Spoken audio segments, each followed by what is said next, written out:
In the rolling hills and hollers of the South, there's a vine that creeps into every shadowy, forgotten corner. Kudzu is more than just a plant. It's a metaphor for how things grow wild when left to their own devices. Beauty and chaos not only coexist here, but are also one and the same. The Kudzu Project tries to make sense of it all. The small town struggles, the entangled lives, the deep roots, and the common thread that stitches our communities together. Join us wherever you download podcasts for fresh dispatches from the venerable South with our host, Nick Lucy. Give me 1 second. I'm going to turn off the heater. Sure. Before it kicks back on. Do I need a drink? Got a water? Let me see. Or a Diet Coke? Anything? Okay. Just sit right back and you'll hear a tale of a fateful trip that started from this tropic port aboard this tiny ship. The mate was a mighty sailing man, the skipper brave and sure. 5 passengers set sail that day. Coke or liquid death? I'll take a Coke. You want a Coke? Yeah. On a 3-hour tour, The weather started getting rough. The tiny ship was tossed. If not for the courage of the fearless crew, the minnow would be lost. The minnow would be lost. The ship set ground on the shore of this uncharted desert isle with Gilligan, the skipper, the millionaire, and his wife, the movie star, the professor, and Marianne. Here on Gilligan's Isle. If people were hearing that and then the Coke sound, they would think it was a beer. Yeah. Right. It wasn't a beer, was it, Al? No, it wasn't a beer. I wish it was a beer. Mr. Alan Yeck, thank you for coming on the Kudzu Project podcast. Tell me a little bit about yourself. Thank you, Nick. So I am the youngest of 5 sons. My father was in a B-25 in Burma, China, India in World War II. That's a liberator? Yeah. And it's one of those, it's one of those that talk about hearing loss or freezing, when you're up that high and how it was back then.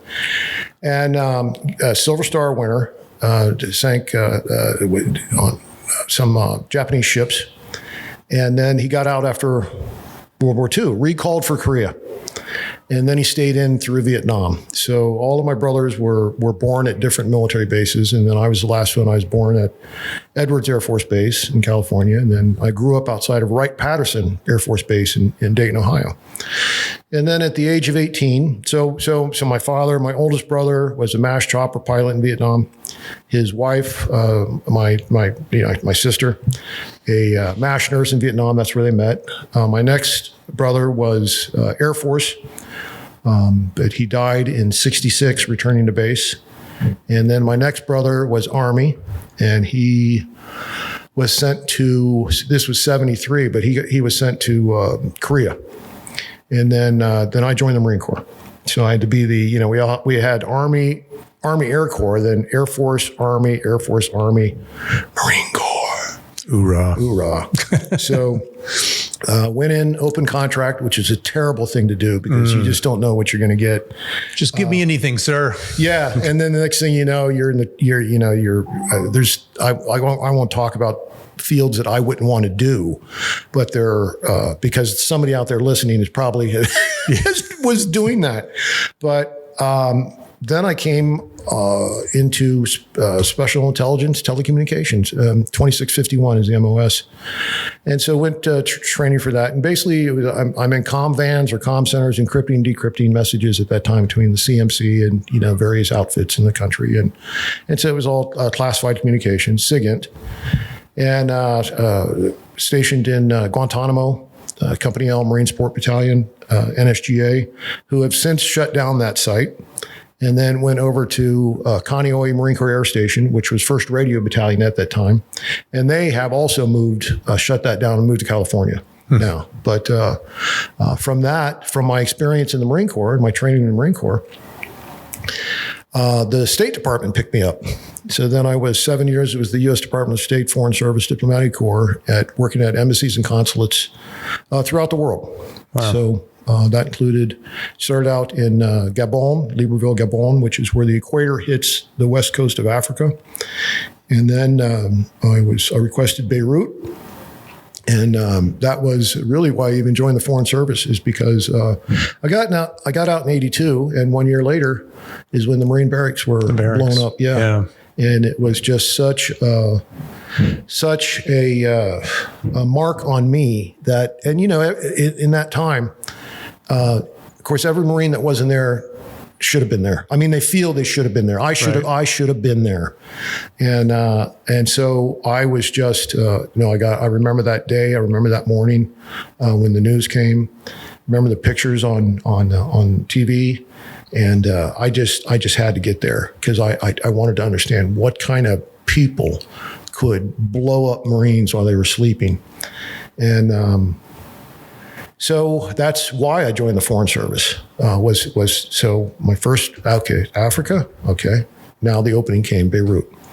And at that time, I was there 86 to 89, so it was 3 one-year tours because at that time the American Embassy in Beirut was classified by the State Department as the most dangerous posting you could have in state. And you're a civilian at this point. I'm a civilian. Yep. I'm a civilian at this point, and so I go over, do a year, do 2 years, do my 3rd year. And when you land, only way in. Well, Beirut had 2 embassies blown up prior to my arrival. One in the west, one in the east, and the shell of that blown up embassy still sat on the compound where we were. And then the Marine barracks blown up, and the only way in and out of the embassy was a Black Hawk helicopter that took off from Cyprus. And so they would fly over in pairs, all different days, all different times as we would know it, it'd be obvious to avoid setting a pattern for RPG attacks. Right. And then when you landed, let's say the first time, the embassy issues you a 357. They issue you a riot shotgun, and then it's Beirut during Civil War. So I went out and I picked up a couple CZ-75s. I picked up an AK-47 folding stock, had grenades, as we all did. And I say all when who are my immediate friends when I land at an embassy? The Marine security guards.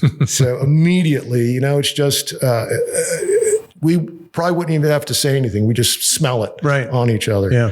And then part 2 is the diplomatic security. Well, most of the diplomatic security is coming from Army, Marine Corps, Special Forces. So again, that was our group, our known group.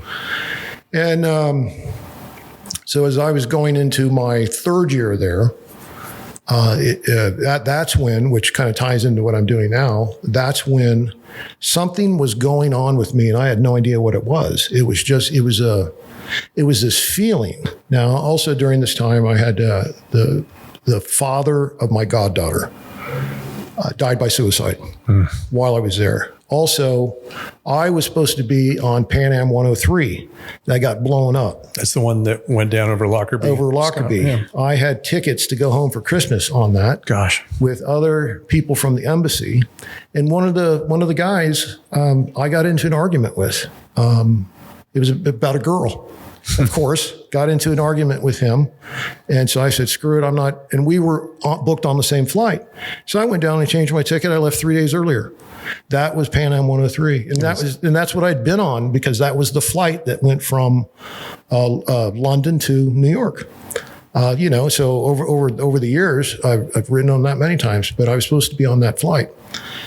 So about 6 months left, it just feels so off and I don't understand it. And when I say feels off, and then as time progressed, it was this feeling of darkness of just this cloud, or I think about, because there was weight to it. So it wasn't this misty kind of thing. It was this all-encompassing wet towel of blackness that would just come over. And it wasn't until, so this would have been 89, my third tour. And it wasn't until approximately 89, 99, let's say 8 years after that. And of course, then I leave Beirut and I take an assignment in London, and that was only 9 months because I couldn't stand it. I couldn't stand the big shops, the big cities, the crowds. I couldn't stand it. So I took an assignment as the chief program officer in Jeddah, Saudi Arabia. And we arrived 2 weeks before Saddam invaded Kuwait, which was the start of the Gulf War, which was the start of Operation Desert Storm, Desert Shield. And at that time, we're a 2-person comm shop, and we're flooded by DOD. And we become 24/7 with 2 people. My wife is pregnant at that time. She was still there. They didn't evacuate from Saudi, at least in Jeddah. And so the State Department eventually sent in a 3rd person. Thank you. We're doing 24/7 with 3 people. And it was, I remember submitting 2-week pay period things at 90 hours, 89 hours, because that's what I was in charge. So, things would happen. I'd have to go back to work, and it's all on the compound. So it's not a driving situation, but nonetheless, after the Gulf War ends, or after it ends, then I submit my resignation from state. I'm going to go back to school, which I eventually did. But then it was, so now we're at 91. It was probably 96 before I went to see somebody, psychiatrist, counselor, whatever they were at the time. And then that's where I was diagnosed with PTSD.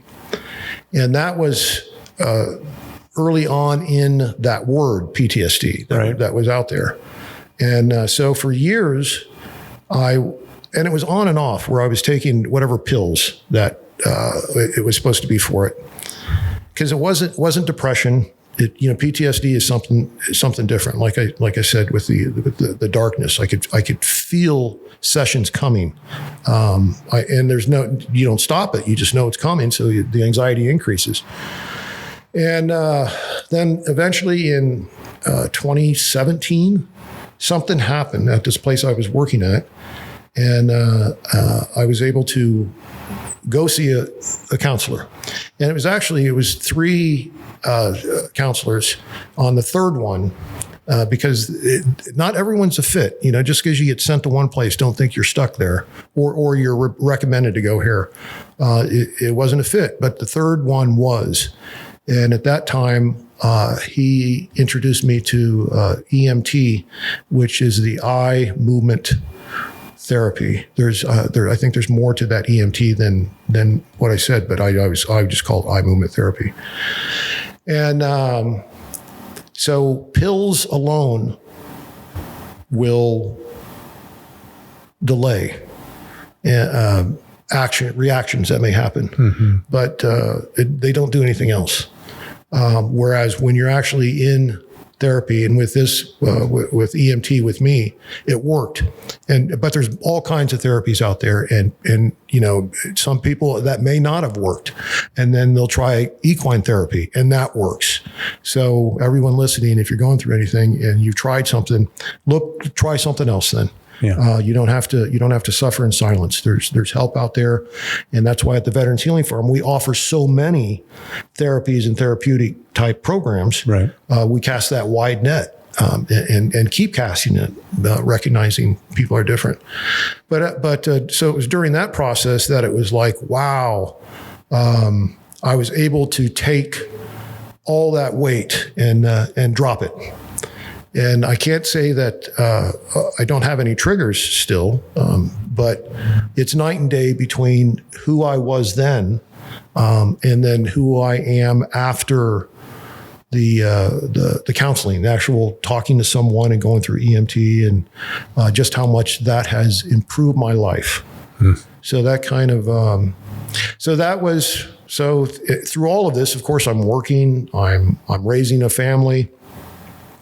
And on that side, raising a family, that's one of those, because some people may think of PTSD as rage and things like that. But for me, it wasn't that. It may have been internal rage, but it was, I would shut down and not be there. Yeah. And so that is like one of so my kids were never beaten or hurt or anything like that. But I've got to say that I wish I would have mentally have been there more during that time. Right. And, but I have very understanding, forgiving children.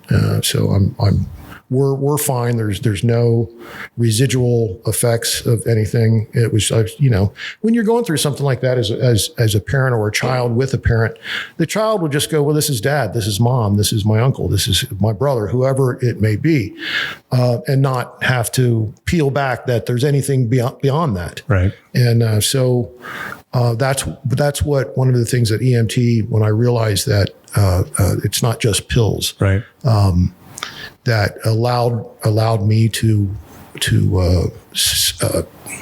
function again better than I have for many years. So it's been like 37 years now that I've been with PTSD. And one of the things that I always point out to people is like when we're talking about beekeeping, what I'll say is if someone were to say to me, hey, Al, you want to go to therapy? And I would say, well, thanks for thinking of me. But no, I'm good. And what we know as veterans, if something's going to be good for us, we're going to run away. Absolutely. We're going to fight. Veterans don't want to get help. No, don't tell me what's good for me. I'll tell you, and it's not this. Thank you. Goodbye. But if you said you want to learn some beekeeping. What do you mean with bees? And yes, with bees. Yeah, I would. I'd like to see that. So immediately what's going on? We're outside in nature, and there's a tremendous healing power to that. Now there's friendship with your beekeeping team, and there's a broader friendship in the specific here is the Hendersonville Beekeepers Association.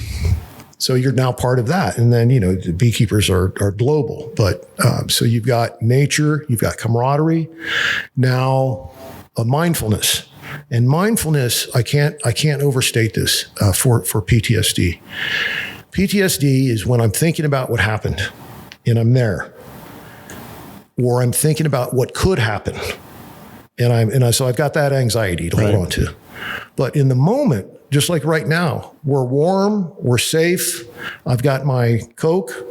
Everything's good in the moment. Right. So that's mindfulness. So beekeeping is you're right there, and then there's you're given a purpose, because while bees are very independent, obviously you still have to take care of them. A beekeeper still treats for mites, treats for beetles, make sure the queen's doing good, make sure it's not overcrowded. In the wintertime, has to supplement feeding them with whether it's sugar or different things.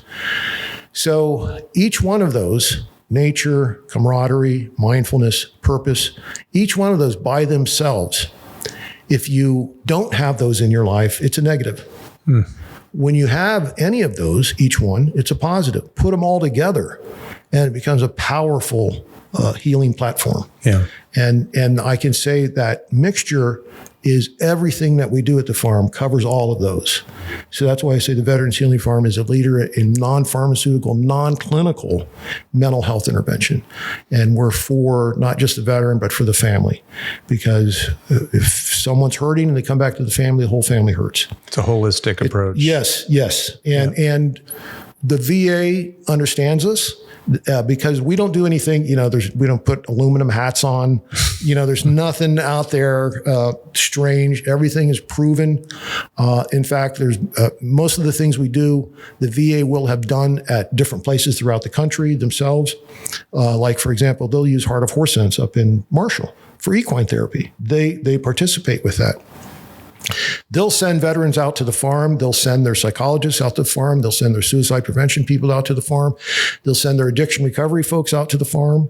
And so it's that understanding that there's more ways than doctors, psychologists, and pills. At the same time, we understand that there's going to be times when people need doctors, psychologists, and pills. Yeah. And so we have a great relationship of mutual respect with them in this area.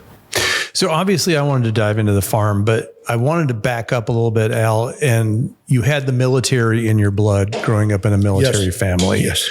You saw your father, you saw your brothers call to service. What was the motivation and what year did you go into the Corps? 79. 79. What motivated you to do that? What, besides the obvious, just seeing it in your family, was there any other call? Well, at the time, so now I'm a kid that grew up in the 60s and 70s. So I grew up with John Wayne.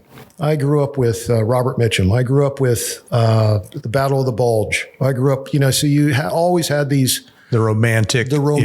Yes. Yep. Yeah. And then at the same time, within high school, I was heavy in the sports, captain of the football team. And so, but specific to the Marine Corps, I was walking in downtown Dayton. And at that time, such a little punk. Weren't we all? Yeah, that's it. Especially, I think you can track from the Marine, from that into what service did you go into? Exactly. So I was just walking down the street, and then I come on the street that have all the recruiters next to each other: Air Force, Army, Navy, Marine Corps. I don't remember if Coast Guard was there or not, but in retrospect, it's like, oh man, I could have been on a boat this whole time. That would have been great. Or have you been in an Air Force mess hall? Oh my God, yeah, that's great food. Yes, yeah, and and they don't understand how good it is. Yeah, and they haven't. They don't know how good they have it. That's right. Yeah. That's right. So I was walking by, and in the window were blues.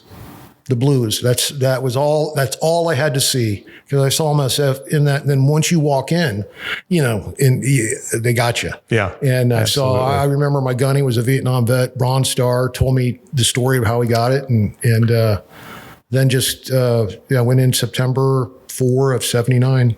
Yeah. I tried my hand at college.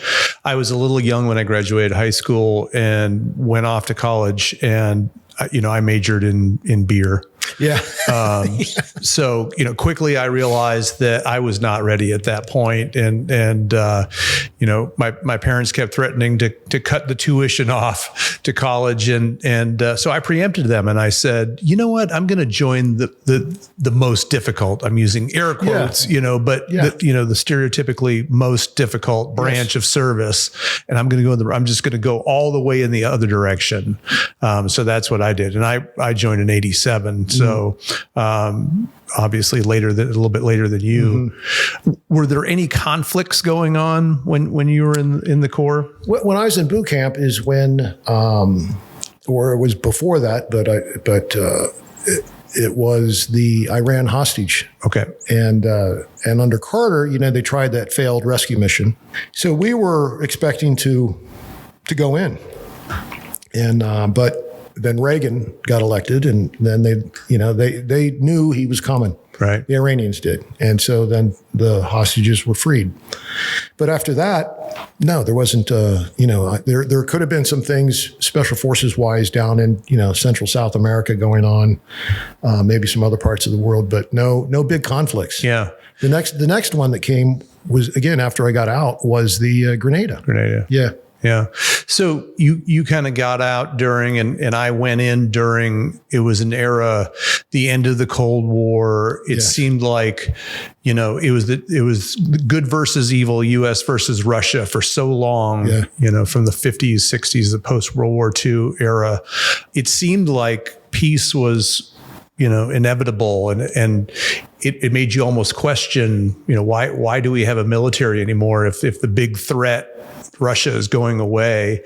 And then the Gulf War happened. And then I think there was there seemed to be a recalibration of the mindset of our country's enemies and focus to the desert, it seems. Oh, we definitely shifted. Yeah. And, it's always been the bear of the North. And I forget what China was called, but, and to this day, we still educate all of their, a lot of their people, and then they go back and build great missiles and things, get to use against us. Right.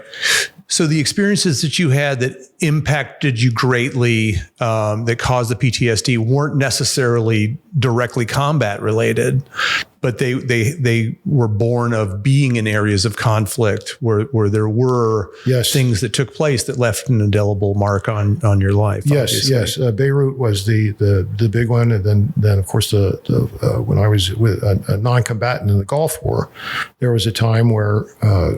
Again, my wife was pregnant, and I think she may have had the baby that October. Yeah, of course, October. And so this would have been at the end of the month because the baby couldn't have been that old. And somebody had jumped the wall of the compound. So it was reported. So they brought in all personnel on compound to the consulate building. Well, I was working, so I find out, I go to the Marine security guard. I said, I'm going to go get my wife. He gives me a M16. They didn't pass them out to the econ officers.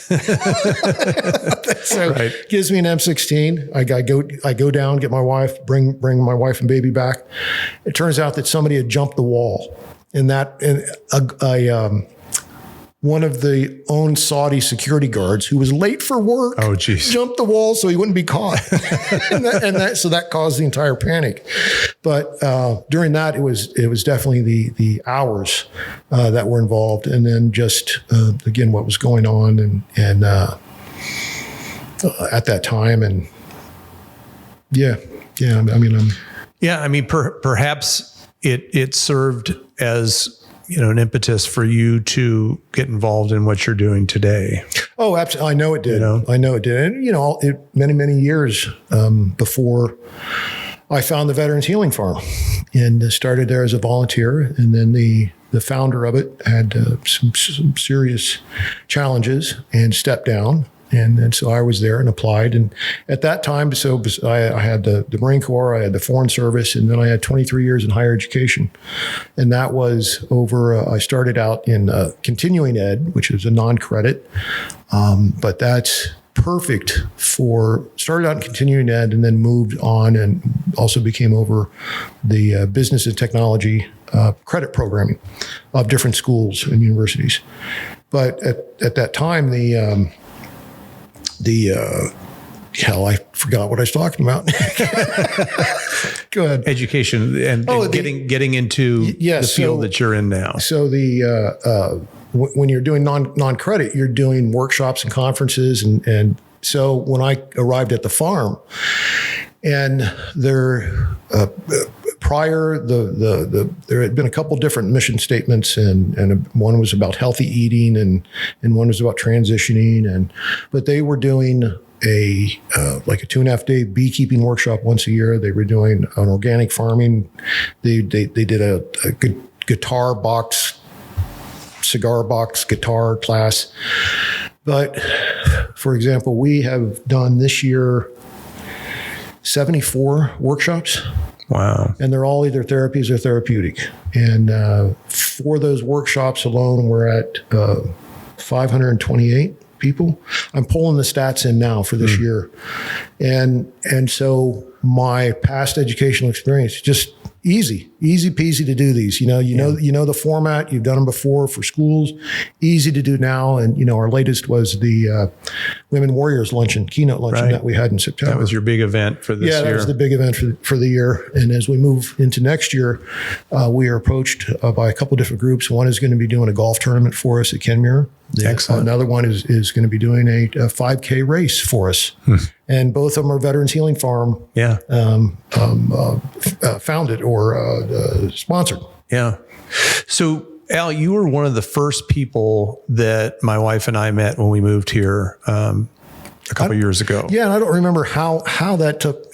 Did we run into each other somewhere? Or? Yeah. So my parents were visiting us from elsewhere in the state, and I heard about the traveling Vietnam Yes. memorial that y'all had at the Veterans Healing Farm. And so we took my dad out there, and my dad's an old Army guy, Korea War era. He didn't see combat, but he was stationed in Alaska during the Korean War, but very patriotic, very into military service. And so we took him to that and, met you. Okay. We automatically had the camaraderie of being jarheads. Yes. And to people who have never been in the Corps, it's kind of hard to explain that there is a sort of, I don't know, this feeling that they got my back, I got their back. That's what I was going to say too. I got your six. Yeah.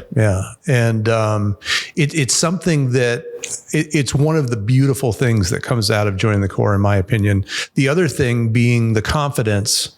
I feel that the Marine Corps gives you the confidence to think anyway that you can do anything that you set your mind to, yes. which I believe is grievously missing from today's society, and kids who don't join the military. There's a lack of that confidence, I think. There is. I mean, we see it all the time, and there's with us, it's adapt and overcome, meaning that you have this picture in your mind of how a situation is going to be, and then something is missing from it, and it changes the whole scenario. Yep. Well, do you just stop? No, you figure out a way to still get to that to the goalposts. Just not what you had planned. Yeah, and that comes directly from serving in the Corps. Absolutely. So we met at the monument and the traveling monument at the farm, and we had just moved here. I was on the board of a veterans nonprofit in Colorado. That's right, yes. For several years, and I was very active in nonprofits when I was in Colorado, and I knew that I needed an outlet to get involved locally, and it was just kind of divine intervention that the exhibit was there at the farm and met you, and so we've been connected ever since. And then later, I think it was since we've been at the new farm. So this spring, you brought your dad out. Yep. And I loved meeting him. What a guy. He really was. Well, you made his day and his month. I mean, he really enjoyed meeting you and seeing the farm. So let's dive into the Veterans Healing Farm. Yes. That's a very meaning-packed name. Mm-hmm. You've got veterans, you've got healing, and you've got farm. Mm-hmm. But it's more than just a farm. It's not just agricultural. It's a complete healing model. Yeah. And that's where I use that word, and I'll come back to this in a second. So our 3 May, our mission is to enhance the mental, emotional, and physical well-being of our nation's veterans and their families. So we accomplish that mission 3 main programs. One is the umbrella term of agritherapy. And under that, we'll have our produce and flower group, we'll have our medicinal herb squad, and we'll have our beekeeping team. So, and anybody that comes to the farm can be part of anything they want and learn, or they can not do anything and just come and sit on an Adirondack chair and have a cup of coffee, and just, there's no requirement other than to just be. And everyone that's out there, no one is going to put here's a shovel, you should go shovel manure or something. It's not going to happen. That'd be a tough sell. Yeah. So there's the agritherapy component. Then there's the workshops, and I talked about this year the numbers that we ran and the participants, and those are equine therapy, canine therapy, music therapy, art therapy, neurofeedback therapy. Those are medicinal herb classes. Those are blacksmithing classes. Those are kimchi making. Those are just sourdough bread baking. So on the therapeutic side, in my mind, it always has to be hands-on. Creation is the main component. A lot of art classes too, and our new pottery studio, by the way. Right. I'll talk a little bit more about that. But so those are our workshops, suicide prevention workshops also. And we open that up to the entire community because it's veterans are disproportionately affected by suicide, but it's a crisis in the whole country. And in Western North Carolina, every year we hear of more high school kids. Yeah. And it's just, it's always heartbreaking. So, because at that point, what has happened is you no longer have the ability to hope. hope is gone at that point. So it's like I said, it's very heartbreaking. Then we have all those workshops, and then we do events like the traveling wall. We had the traveling 9/11 wall. We'll do kayaking trips, fly fishing trips. We'll do tourist games. We'll do swamp rabbits games. A couple years ago, we came out in the community with our tomato squad at that time, and that was the year Craig LeHoulier, who was a big pharma scientist, didn't like big pharma, but he loved heirloom tomatoes, and he stopped by the farm one day, and he named the Cherokee Purple Tomato in 1990. Oh, wow. And so he stopped by the farm one day, and all of a sudden we have a tomato team. And that first year they grew 115 different varieties of tomatoes. And then we took 40 of those out when the Buzz first opened, because we wanted people coming to the Buzz. Right. So we took 40 of them out, had them chopped up on plates, had toothpicks, the names of each tomato of those 40, and a voting sheet. And the place was packed. It was just such a wonderful day. And that's a thing with the model, because we don't want a veteran that self-isolates at home to come and self-isolate at the farm. So part of the model is that interaction with community, back and forth. We go out, they come to the farm, back and forth all the time. And then when I talked about a model, so in the spring we had a gentleman who was the new legislative director for Vietnam Veterans of America, James. I can't think of his last name right now, but he came out to the farm, and he grew up in a farm in West Virginia, so he understood exactly and he talked to Megan and I for like 4 to 5 hours, taking notes the whole time. The next day, he sent us legislation that he was proposing, and it was the creation 7 surrounding states. At ideally near the largest VA in each state, VA medical center, because that's where a veteran's going to be. That's right. Whether they're coming or going, they'll have the benefit, or if they live there. 2-year pilot project, $21 million, based on the Veterans Healing Farm model. Wow! And so that was very. To have that recognition of, like you said, we're not just farming, we do all of this together, but everything is still holistic based. It's still camaraderie based. It's still peace based. Just be. You created a template for others. Yes. And you give veterans in this area purpose. Yes. Yeah. How many veterans' lives do you touch in this area in any given year, would you say? Well, we're still collecting the things, but right now, because some of these are repeats, when I talked about the numbers of that attended the workshops, but we want repeats. You don't want somebody to just come to one workshop and you never see them again. Sure. So of that larger number, I want to say it was 258 individuals. Now, 49% of that number are veterans. 40% of that number are family members. And then whatever's left, you get into caregivers that we recognize as, they take care of us. Yeah. And then volunteers. And with that said, it's rare that a volunteer will show up that doesn't have a relative that is also who also served. So let's say there's that number right there just on our workshops. Now, when we did the luncheon, the Women Warriors Keynote Luncheon with Colonel Jaster as the main speaker, we had 200 registered people in attendance, plus our veteran nonprofit vendors and some of the local businesses that had tables set up. And of that, what was nice to see is at the end, we didn't ask for all veterans to stand up because of the theme. We said, would the female veterans please stand up? It blew me away. I would say 40 to 50% of the audience. So we're looking at, almost 100 stood up. Wow. And you don't see those kind of numbers of female veterans. And just, I'll jump back on why the Women Warriors Luncheon.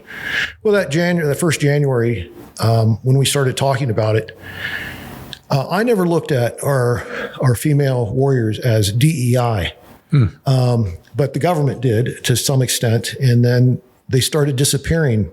And it was, some of them were quite public, you know, so it was on the news and stuff. When I was looking for a picture of Lisa Jaster, Colonel Jaster, who was one of the first 3 women to complete U.S. Army Ranger Training School, tours in Afghanistan, Iraq, 2 Bronze Stars, other accommodations. And she completed Ranger Training School at the age of 37. So I found a picture of her on the web. It was a .mil website. So, but I found the image on Google. I click into there, this picture has been removed. And it's like, holy shit! Oh, this isn't right.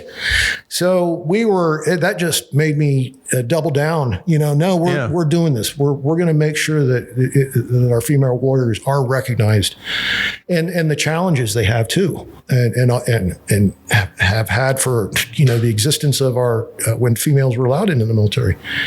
So we are going to repeat that event, but that was another 200 at that event. In the past, when we had the traveling wall, we had 3,856 people come to it. And a lot of those were Vietnam veterans that were not able to ever go to that wall in DC, but they were able to come and see the wall here. And the healing happened. One particular story that jumps out at me from that is there was a gentleman and his, I don't know if his wife or his girlfriend, Vietnam veteran, and he's at the main tent. And there you would go and you would give the veteran who you want to find on the wall, and they would find the panel and location and tell you where it's at.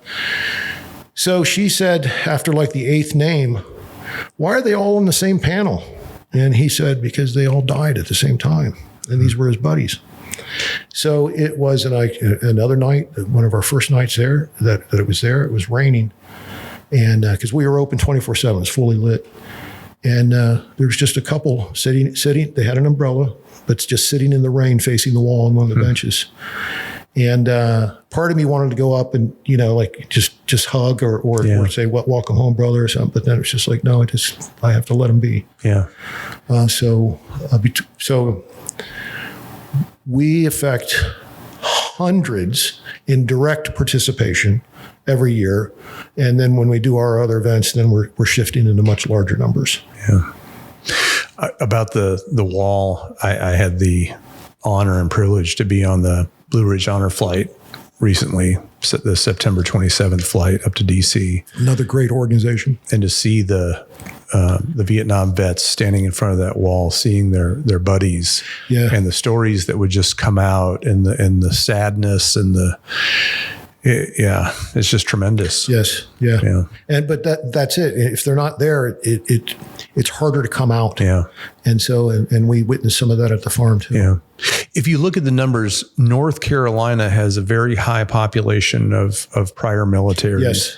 But this side of the state, you know, obviously you've got Lejeune and I don't even know what Fort Bragg's called it now. Is it back to Fort Bragg? It's back to Bragg. Okay. Yeah. You know, you've got a lot of retirees in the eastern half of the state. What's the veteran landscape in the western part of North Carolina? It's pretty good. I mean, for Henderson County, I want to say we're around 9,000. Buncombe County is at 16,000, and Transylvania County is at 6,000. Okay. So, and that's our primary audience. But we will have people come in from Tennessee. We'll have people come in from Georgia, from South Carolina. But those 3 counties are our primary. And there's a good VA center in Asheville. Oh, right? Excellent. Yeah. Excellent. Charles George VA. And you work with them pretty closely as well. Yes. Yeah. I mean, when we're doing an event, they'll come to it. When they do things, we go and represent there. So whether it's there's a moral injury group graduation that we're invited to, that's a very small invitation list, and it's an honor to be on it. When they have whether it's what was POW MIA Day was I attended that, and there was one of the people that local people that was in Hanoi Hilton. Oh, wow. And so they were there. And so, we're back and forth on whatever we can do to support each other. And then with our produce program, we set up in front of the VA and we pass out our produce and flowers.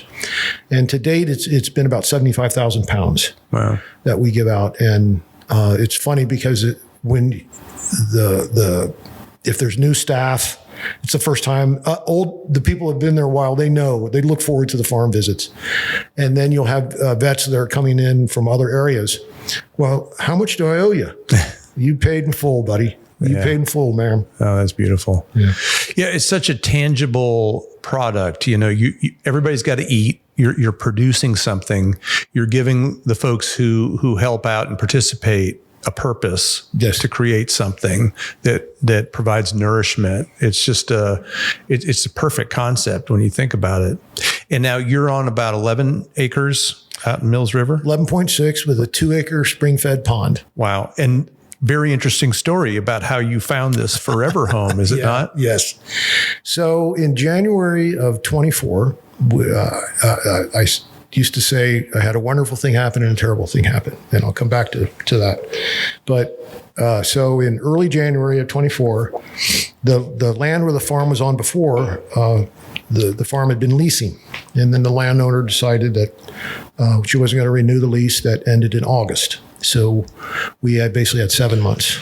2 days after that notice, we're given the nonprofit of the year from the Hendersonville Chamber of Commerce, which that blew me away. It's still just a tremendous honor because in this county, in Henderson County, the number of nonprofits that are out there doing wonderful things. I mean, it's just a huge group and they all work together and they're all filling in that void, helping people.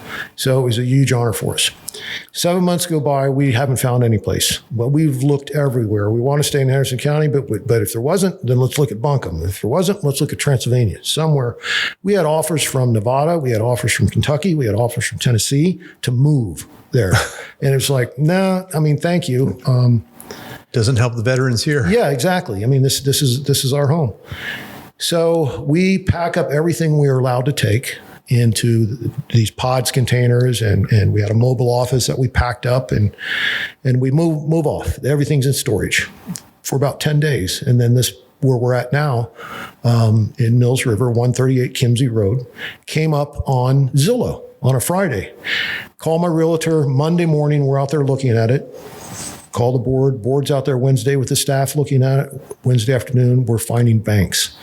And we had been fundraising to buy new property. So we had a substantial down payment to put down. We still have a substantial mortgage that we have to cover.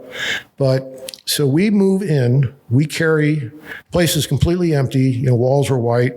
At that time, we've only got our outdoor plastic furniture, that with those plastic tables and so we carry in maybe 6 cardboard boxes the Tuesday before Hurricane Helene hits. The new property that we arrived at, we lost 2 trees. Wow. The property that we had to leave was completely wiped out. And that's where I believe the hand of God was working all that time. And that's why I say now, in January of 2024, I had 2 wonderful things happen. Nonprofit of the year, and we were asked to leave. So, yeah. Call it divine intervention or serendipity. It was meant to be, and just the organization just seems like it's blossomed ever since. And this property, it's just a beautiful piece of land in a beautiful area with, we also have an equine ring.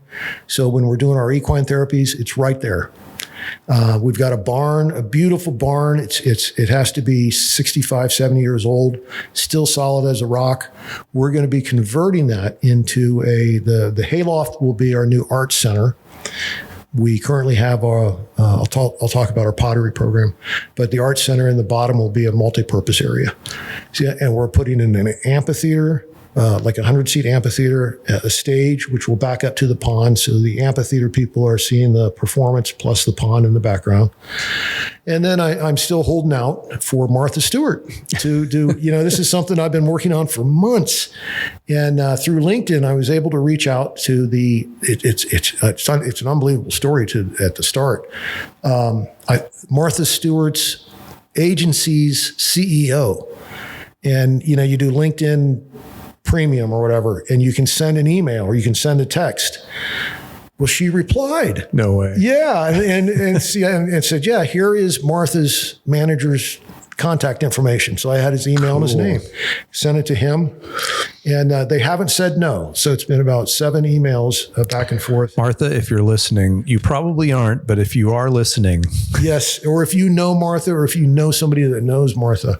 Or Snoop Dogg. Or Snoop Dogg. They're good friends, right? Yes. So.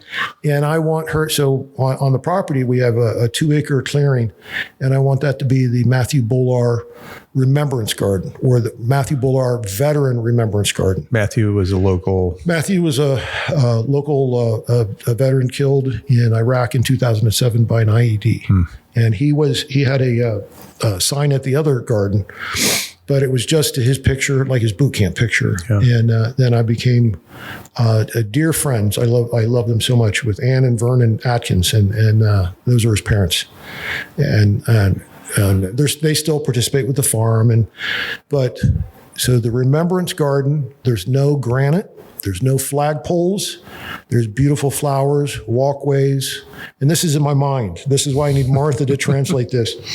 Bird houses, a monarch butterfly way station, and just a place of peace. And one the monument that I want for Matthew is because I just looked at that one-dimensional sign for so long, but I got to know him from his parents, and so it's polished metal where you can engrave pictures.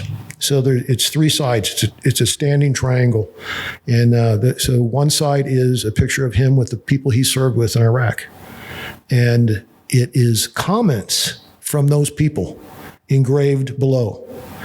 The next side is a picture of him and his sister, and engraved, and then who her brother was engraved. And then the final side is his parents. Wow. And this is our son. Wow. And so that's the only thing that I want there. Yeah. And then everything, like you said, it's a place for everybody. But I want it to be, if you're in California and somebody says, oh, you going to Western North Carolina? You need to see this Remembrance Garden. I want it to be that kind of beauty and peace. You've created a sanctuary for veterans and out there in Mills River. It's just truly incredible. Thank you. Yeah. And for everybody that hasn't been there, director at veteranswithhealingfarm.org. Shoot me an email and we'll schedule a tour. I'd love to show you around. You're cool with anybody coming out there?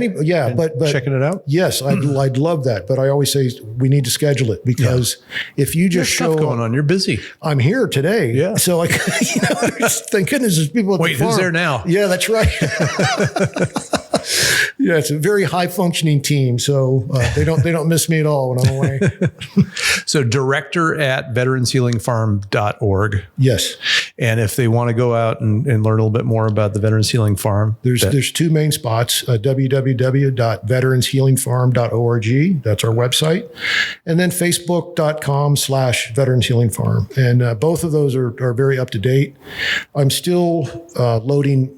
We've got so many great pictures, So I'm still loading pictures from this year. You got a lot going on into the website, but there's lots of galleries there, and it really every picture. The old saying, a picture is worth 1,000 words. Absolutely, and that's very much the pictures that are there of our different events and functions and everything going on. Yeah. Al, tell me a little bit about how you wound up in Western North Carolina, because it sounds like you kind of bounced all over the map.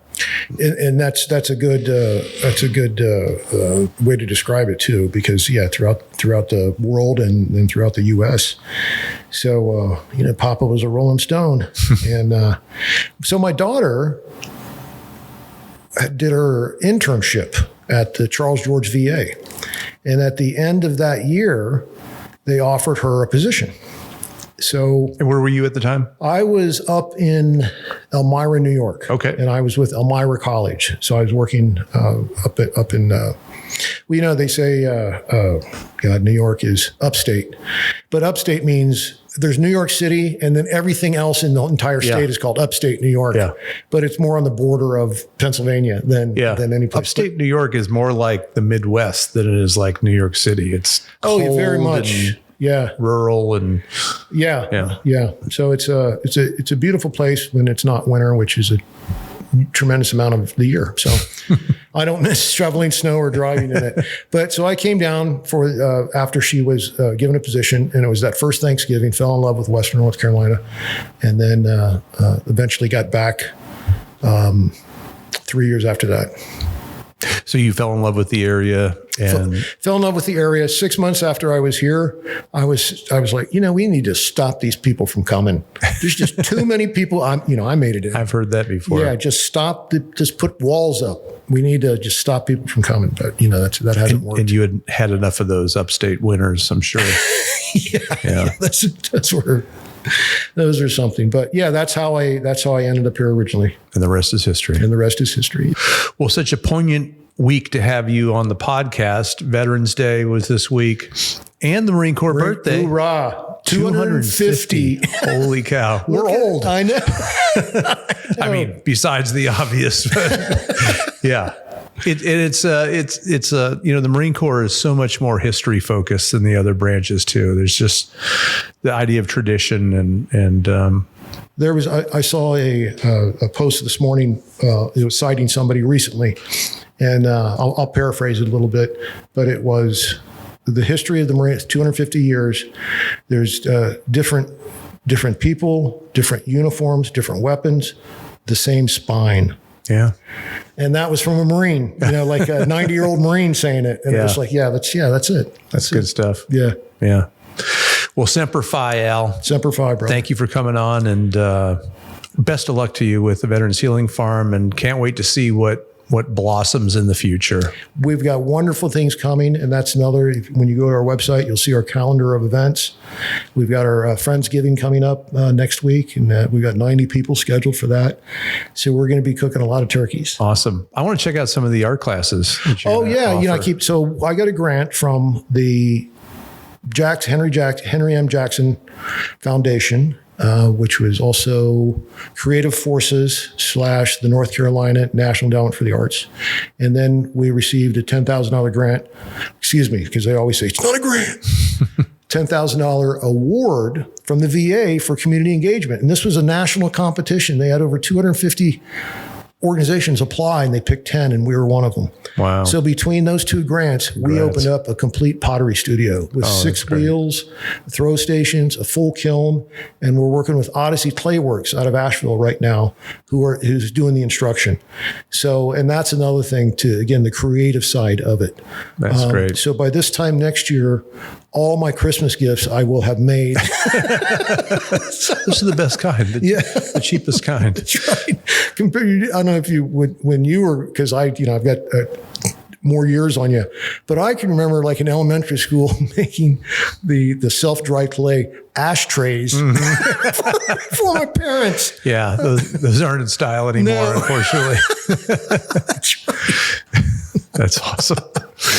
Well, anytime Veterans Healing Farm comes up in conversation in Henderson County or anywhere in this region, it's just all positive. And you've really left your mark on the organization. And I think that the community believes in you. I know I believe in you, and hopefully veterans will believe in you and the therapeutic benefits of the farm. And, since the move, we've gained more people.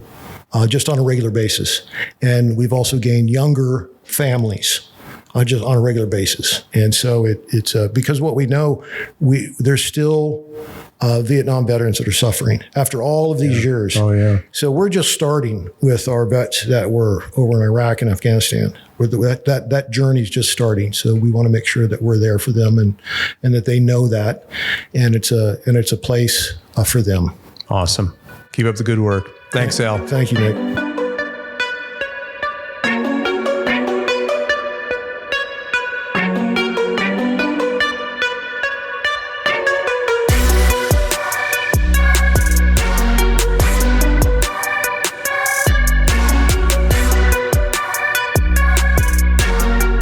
The Kudzu Project is made possible by the Lucy Agency, helping businesses across the South grow deep roots and stand out.